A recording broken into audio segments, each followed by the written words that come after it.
Seguimos en el Patrón de la Tarde por la Bacana 105.9 y vamos a conversar ahora con el señor Johnny Martínez, que fue recientemente embajador dominicano ante la República Federal de los Estados Mexicanos. Estoy lúcido. Los Estados Unidos mexicanos. Estados Unidos mexicanos. Estoy lúcido, pero México. ¿Sabe, don Jaime, que a propósito de eso, aquí había un embajador, un cónsul de México llamado de apellido Basurto. Un hombre difícil para dar una visa para México. Y nosotros íbamos a un asunto, 2 o 3 periodistas, y fuimos allá a una cita con Basurto. Cuando estamos allá, nos retiró todos los papeles. No, eso no está completo. Falta esto, falta lo otro. Y yo, no, pues está bien, pues devuélveme papeles. No, vuelva. Y yo, pero venga acá. Y yo, déjame preguntarle algo. ¿Cuál es el show que tienen ustedes con ir a México? Usted está viendo el pasaporte, yo tengo visa mexicana, sí, americana, dice, sí, pero usted está pidiendo visa para los Estados Unidos mexicanos. Me cortó ahí. ¿Qué le dije? No, le dije, devuélvame mis papeles. Dice, no, lo voy a dejar aquí para que usted traiga lo que falta. Y lo dejó ahí. Ángela Costa resolvió eso. Íbamos a un evento deportivo. No, pero yo le digo. Basurto era difícil. Mire, yo lo que voy a gastar cuarto en su país, a correr riesgo por lo peligroso que es ese país suyo. No voy para pero ningún mire, lado. que si alguien no está oyendo, tuvo una experiencia con Basurto en la Embajada de México, en el consulado, porque era difícil ese señor. ¿En qué año fue? Complicado. Fue como en el 2010, por ahí. Johnny, háblanos de tu experiencia como embajador dominicano en México. Bueno, primero, buenas tardes. Voy a comenzar por a la derecha. Juan Bonilla. Juan Bonilla, don Jaime de Bares. La Dialisa, tenía mucho que no la veía personalmente. Nelson. Te fuiste en el orden de la edad. No. Yo no sé cuál es el problema. De derecha hasta la izquierda y Sagrario que está allá. Bueno. Lo primero, una experiencia extraordinaria. Nosotros habíamos ingresado al Servicio Exterior de la República Dominicana en el año 2004, después de haber concluido una maestría en Relaciones Internacionales de nuestra Universidad Autónoma de Santo Domingo y lógicamente con un intercambio estudiantil que desarrollamos con la Universidad del País Vasco. Pues ingresamos como ministro consejero, que fue el primer cargo. Ahí hicimos un periplo por varios países, Guatemala, Venezuela, de nuevo Guatemala. Y ya en Guatemala, pues, un día nos llama mi estimado amigo, el senador Julio César Valentín, y dije, mira, el presidente me encargó que te llamara, te va a mandar de embajador. Y dije, ¿pero a dónde será? Lo más seguro es que si voy a comenzar como embajador, tal vez será en algún país más pequeño. Y dije, no, tú vas para el 4º país más importante para las relaciones de República Dominicana. Y dice, pues debe ser México, le digo yo, ese mismo. ¿Quién te sustituyó en México? ¿Quién es el embajador o embajadora en México actualmente? Actualmente me sustituyó una funcionaria que era funcionaria de nuestra embajada como consejera. De carrera también. Bueno, de carrera, en el plano de lo que es la incorporación a la carrera que realiza el MAI, la Escuela Diplomática, no, pero ya tenía cierto tiempo, estaba desde 2008 en la Embajada Dominicana y ella fue la que nos relevó. Se llama María Isabel Castillo. Se trata de una empresaria que reside allá desde hace muchos años. Bueno, sí, en ese sentido, sí, es una persona, es vinculada al señor, hija del señor Prácedes de Castillo, que es del Banco Popular, una excelente persona, una excelente profesional, y le auguramos éxito en la labor que está desarrollando, porque al final de cuentas en el servicio exterior tú no tomas en cuenta el vínculo político. Johnny, después que tú te sales de eso, tú lo que tomas en cuenta es el trabajo por el país. A Fernando Pérez Memén. No, ya no estaba. Sustituí a que falleció en el ejercicio a Alejandro González Pons. Ah, ya Pérez Memén se había ido a El Salvador. A El Salvador, correcto.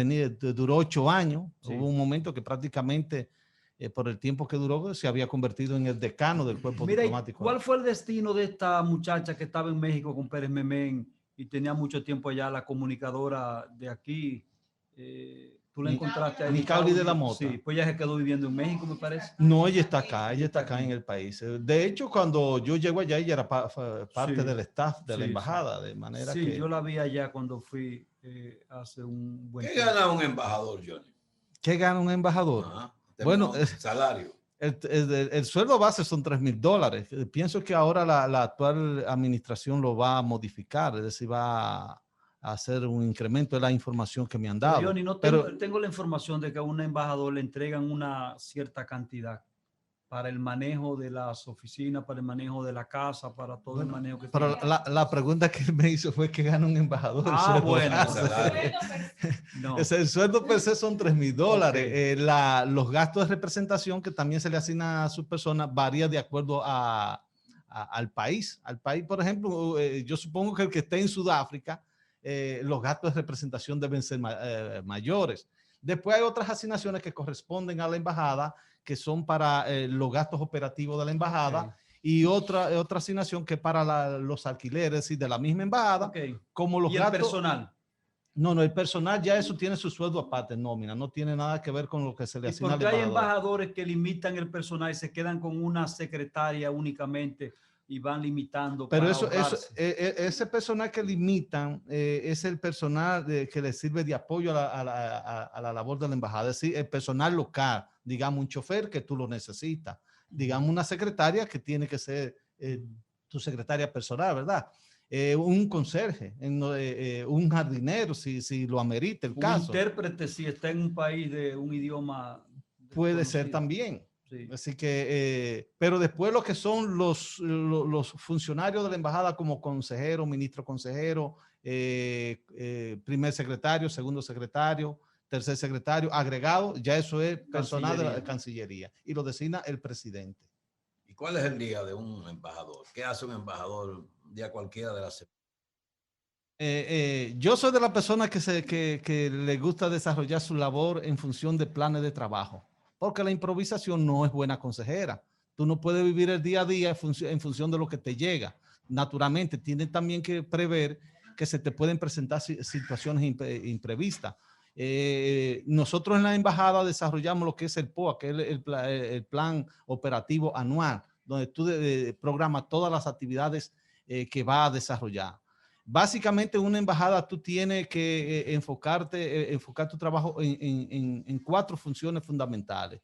La primera, promover las exportaciones dominicanas. Es decir, tratar de buscarle mercado a productos dominicanos en ese país. Lo segundo, en sentido inverso, captar inversión extranjera para que invierta en la República Dominicana. También hay otro renglón bastante importante y es que tiene que ver con la promoción turística del país. Está bien que hay un ministerio de turismo, pero la embajada es parte fundamental en esa estrategia. El otro aspecto es la parte cultural, tratar de dar a conocer la proyección cultural del país, porque eso es parte de lo que se llama en relaciones internacionales el poder blando, o es parte también de lo que otros llaman diplomacia pública, que es la imagen que se tiene desde un país hacia tu país. El otro aspecto tiene que ver con la protección de los dominicanos en el exterior, lógicamente donde tiene tu jurisdicción.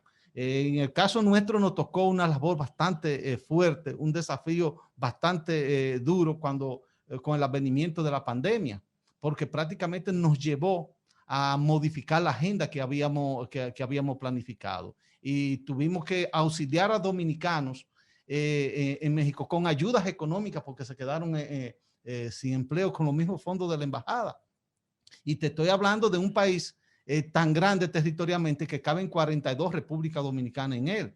Entonces, dominicanos que estaban en Baja California, en el Pacífico, había que hacerles llegar alguna ayuda, o que estaban en la península de Yucatán, o que estaban en Monterrey. Es decir, había que hacerles llegar y nosotros lo hicimos. Pero no solo nos quedamos en eso, sino que también los dominicanos que se quedaron varados, tuvimos que gestionar su retorno al país. Y gracias a Dios logramos un acuerdo con la Iglesia de Jesucristo de los Últimos Días, los mormones, que ellos fletaron un avión. En principio tenía un avión de 99 pasajeros para repatriar 95 dominicanos misioneros que ellos tenían allá. Y lógicamente, como la gestión tenía que hacerlo a través de la embajada, yo le dije, bueno, yo tengo que velar por esos dominicanos que son misioneros de su iglesia, pero tengo que velar por los otros dominicanos. Que son míos también. Que son míos también. Y es decir, que si ustedes quieren todo el papeleo, vamos a renten un avión de mayor capacidad. Y efectivamente, en un vuelo charter con Aeroméxico, el principal avión que ellos tienen, que es un Dreamliner, que le caben más de 150 pasajeros, pues vino totalmente fletado. Fue un vuelo que ganó mucha prensa porque en él vinieron 3 integrantes del equipo de voleibol, las Reinas del Caribe, y parte de la selección dominicana de natación que estaba realizando entrenamiento. ¿Qué productos tú lograste fomentar la importación desde México, productos dominicanos? Bueno, te decía que con el advenimiento de la pandemia, eso nos modificó un poco la estrategia que habíamos implementado. Aún así, nosotros logramos que se establecieran nuevas inversiones de México en República Dominicana. De hecho, me dio satisfacción, aunque no me invitaron, ¿verdad? Pero me dio satisfacción que algunos de esos hoteles que el señor presidente dio el primer Picasso en Punta Cana, eran inversiones mexicanas que nosotros llegamos a trabajar. Y sobre todo me llenó de orgullo porque en un momento dado organizamos un evento con el staff del banco, del Scotia Bank en México, y ellos lógicamente invitaron a los grandes empresarios mexicanos, donde con su economista senior impartieron una charla sobre las perspectivas económicas del 2020. No, lógicamente, lo de la pandemia lo teníamos lejos en ese momento. Entonces, lo más importante en el mensaje de la conferencia que ese economista dictó fue la confianza que hay de los sectores económicos mexicanos hacia la República Dominicana. Y debo decir lo siguiente: el hecho de que la República Dominicana sea un país pequeño nos debe llenar de orgullo a los dominicanos, que en México se vea a la República Dominicana con mucho cariño, con mucho respeto y con una perspectiva extraordinaria del sector empresarial mexicano. Tanto así que el año pasado México fue el país número 1 con más inversión en la República Dominicana, sobre todo en el área hotelera. Grupos importantes del grupo Chapul, como los hoteles Jarró, los Palas, empresas como Claro, Alimentos Sigma. Nosotros tenemos unas relaciones históricas con México, e inclusive en la importación de la línea blanca de electrodomésticos. Sí, los productos MAVE. Hay una relación MAVE y Acro. Así es. Y otro también, una línea blanca de electrodomésticos que es amplísima. Y esa inversión que tú dices en las telecomunicaciones y también en alimentos. Sí, pero qué bueno que me lo señala, porque me recuerda algo que yo pienso que no debe quedarse sin hacer mención. Y es que con el desafío que representó la pandemia, nos llevó a nosotros a hacer gestiones con muchas empresas para gestionar equipos para los hospitales dominicanos. Y una de esas empresas fue MAVE, que hizo una donación de unos 300 splitters y Aerobos. Aerobos son una especie de caja de cristal que le dan la oportunidad al médico de manipular al paciente sin él tomarse riesgo de contagio.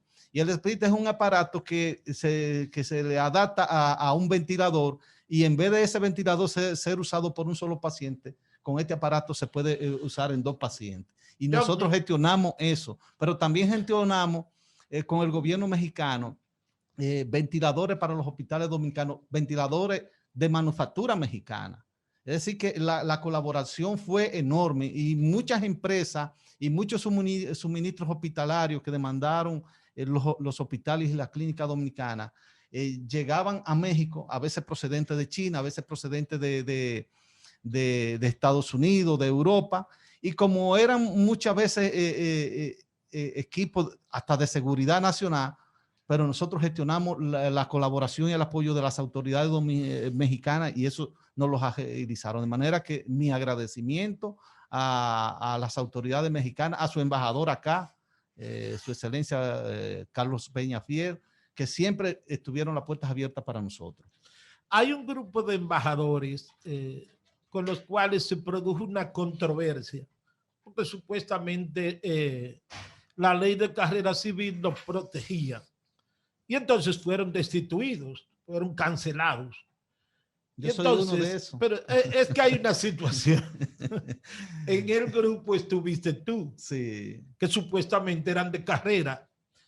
Pero es que en el tema de la diplomacia, al menos en el cargo de embajador, eso es muy sensitivo para un presidente de la República. Hasta el de Estados Unidos, con la excepción de algunos decanos, el presidente de Estados Unidos baja con todos los embajadores, los cambia, los cambia cada vez y manda dirigentes demócratas si hay partido demócrata, y manda republicanos si hay partido republicano. Esa es la realidad.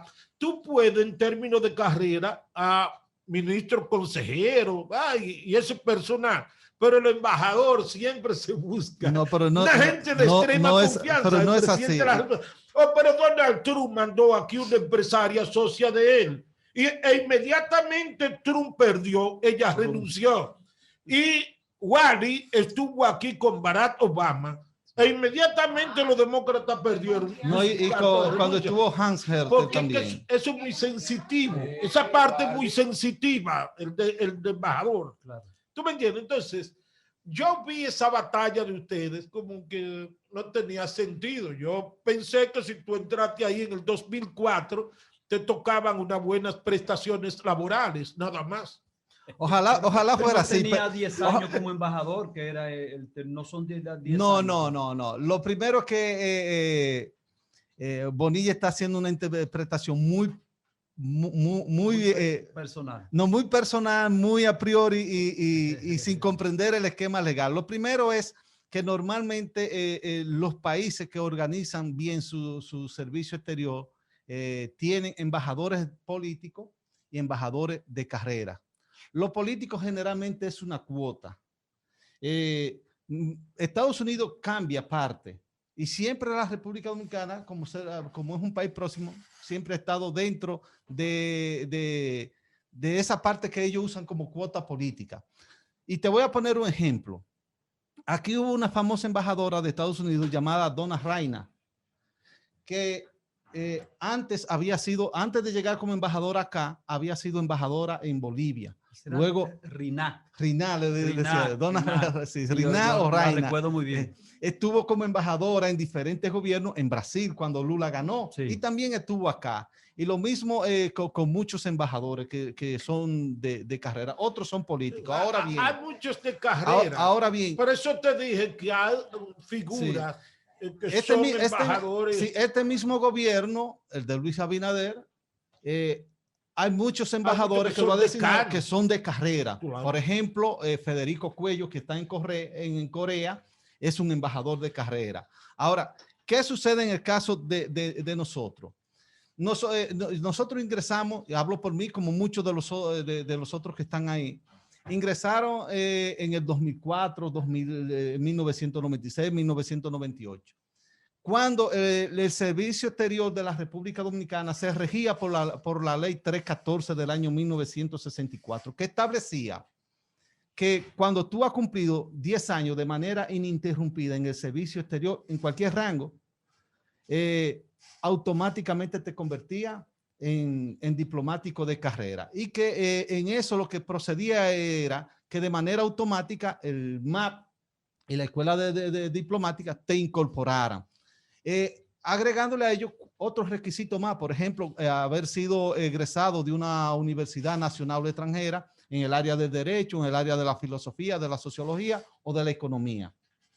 Eso es lo que establece la ley 14, que es la que rige para nosotros. Y lógicamente se nos incorpora en función de ello. Y las nuevas autoridades lo han contestado, declarando lesiva esa resolución. Ahora, la lesividad tiene que legitimarse, validarse al Tribunal Superior Administrativo. Cosa que yo veo difícil porque cuando tú tienes una resolución que te reconoce derechos fundamentales como la que nos lo reconoció a nosotros después de tener 16 años y 7 meses en el servicio exterior, pues es difícil que el Tribunal Superior Administrativo te desconozca un derecho fundamental que la Constitución te ha establecido. Pero además, el Ministerio de Administración Pública, para declarar una resolución lesiva que ha emitido él mismo, tiene que escuchar las otras partes, porque eso es un elemento fundamental en el derecho procesal administrativo como en el derecho penal general. Todo el mundo tiene derecho a ser escuchado siempre que se vaya a emitir una resolución que le perjudique. Naturalmente, la audiencia de fondo se conoció el 20 de abril y esperamos ya que el del Tribunal Superior Administrativo pues emita su sentencia. Ahora, lo que tú dices sí es cierto. Normalmente los embajadores son una especie de representación del presidente de la República. Lo que se estila en muchos casos de esta naturaleza es que, ok, no te puedo tener como jefe de misión porque necesito una persona que me representa a mí, pero respetando tu estatus de carrera, te incorporamos a cualquier función dentro de la misma Cancillería. Cualquier comisión, por ejemplo, la Dirección para América del Norte, la Dirección para América Central o la Dirección de Organismos Internacionales, porque hay muchas funciones en el ámbito de la Cancillería que deben ser desempeñadas por diplomáticos de carrera. ¿Por qué? No, el departamento consular no necesariamente forma parte del cuerpo diplomático, es parte son dependencias de la Cancillería. Tienen protección en el ámbito de la Convención de Viena para Relaciones Consulares y se les reconoce privilegios diplomáticos, pero no son propiamente diplomáticos. Ahora, cuando tú tienes también más de los 10 años, si entraron en el servicio de exterior dentro del marco de la ley 314, sí le corresponde. Ahora, te voy a decir lo siguiente, al final de cuentas, ¿por qué se trata de profesionalizar el servicio exterior? Porque aquí cabe muy bien una frase que pronunciara Napoleón Bonaparte. Un diplomático tú lo puedes formar, un militar tú te tomas 6 meses en formarlo, pero un diplomático es fácilmente una carrera de 20 años. Y yo pienso que en función de eso se ha ido profesionalizando. No te sorprendas, se está planteando en este momento someter un proyecto de ley para desbaratar la ley de carrera civil y servicio administrativo. Sí, pero eso... el PRM me alega que hay miles de empleados de carrera que son PLDistas y hay que sacarlo de la administración pública. La única posibilidad es... Pero eso sería un retroceso. Desmembrando esa ley. Porque al final de cuentas, entonces, en el caso mío... de la ley, que yo soy de carrera. Sí, pero en el caso mío y en el caso de mis otros colegas, no es en función de una ley emitida en un gobierno del PLD. Es de una ley que data del año 1964. Nelson Peralta y yo, y Gladia Lisa saben, tenemos un amigo ministro consejero en Uruguay que se puso a hacer como 3 o 4 maestrías en relaciones internacionales, en comercio exterior, y ya le llegó la cancelación y tenía 15 años. A Fausto de León, lo vi en el grupo. Ya le llegó la cancelación. Sí. Pero bueno, al final de cuentas habrá que esperar cuál será la decisión del Tribunal Superior Administrativo, porque te digo que si confirma la resolución 136, que es la que no incorpora a la carrera, entonces el Ministerio de Relaciones Exteriores tiene 2 opciones. O nos concede una indemnización, como tú bien lo estableces, o nos incorpora a la carrera y lógicamente tiene que reintegrarnos a Cancillería, no necesariamente como jefe de misión, en la función que considere el señor canciller. Sí, pero en el PLD. Sí, soy de su comité central. Oh, no te vas para Fuerza del Pueblo entonces. Bueno, yo pienso que en la vida uno no puede ir dando tumbos ni pensar ni militar en los partidos políticos en función de los intereses del momento, porque yo estoy seguro que el PRM debe estar padeciendo esta situación, que habrá mucha gente que tal vez no serán PRMistas, pero sí gobiernistas, y eso pasaba también con el PLD, que había mucha gente que no eran del PLD, eran gobiernistas. De todas maneras, habíamos quedado que íbamos a dejar el tema político para otra ocasión, pero... No, pero que la política es inherente al ser humano. ¿Cómo se va a dejar? No, claro, claro. Pero ya se ha agotado todo. Una última pregunta ya para terminar, Johnny. ¿Cómo tú te movías en México, en el Distrito Federal, un país con tanta violencia, tanta delincuencia? Dime de eso. Porque cada vez que me hablan de México, digo, México, yo pienso que hay una Hay un estigma con México. Sí, hay un estigma, hay una creencia, pero yo me movía en todo el Distrito Federal, Ciudad de México, que es como se conoce ahora. Naturalmente me decían, cuidado con meterte a Tepito. Tepito es un barrio sumamente difícil. En todos los países hay un barrio que no debe. Pero después en todas las áreas yo caminaba a pie, salía a caminar por la ciudad a pie, como cualquier ciudadano, y nunca me encontré con ningún inconveniente. Iba a otras ciudades. Naturalmente uno siempre tiene su... Hay su algunos cautela. estados que son muy señalados como el estado de Guerrero y otros donde operan las organizaciones de narcotráfico. Mayormente los que están más hacia el norte, buscando la frontera hacia Estados Unidos, que está ahí Sinaloa, sí. Baja California Norte, Ciudad Juárez. Operan las organizaciones de narcotráfico en todos esos estados. Así es. Wow. Bueno, Coahuila. Durango también. Ellos operan donde quiera. Pero Sí, en Porque México, habían respetado Ciudad México y como quiera ya ellos están en Ciudad México. pero en Ciudad México no está esa situación de violencia como tú le estás describiendo. Yo estuve en Ciudad México y nosotros nos movilizábamos caminando por donde quiera sin ningún problema. Así es. ¿Hace cuántos años, Nelson? Pues eso es Eso hace como algunos 7 o 8 años. como 20 años. No, porque en el caso, lo que tiene que ver con el perímetro de la Ciudad de México, se ha hecho un gran esfuerzo en términos de seguridad pública y no se ve tan afectado como ya es la situación en otras ciudades del interior. Embajador, muchas gracias por estar en el Patrón de la Tarde.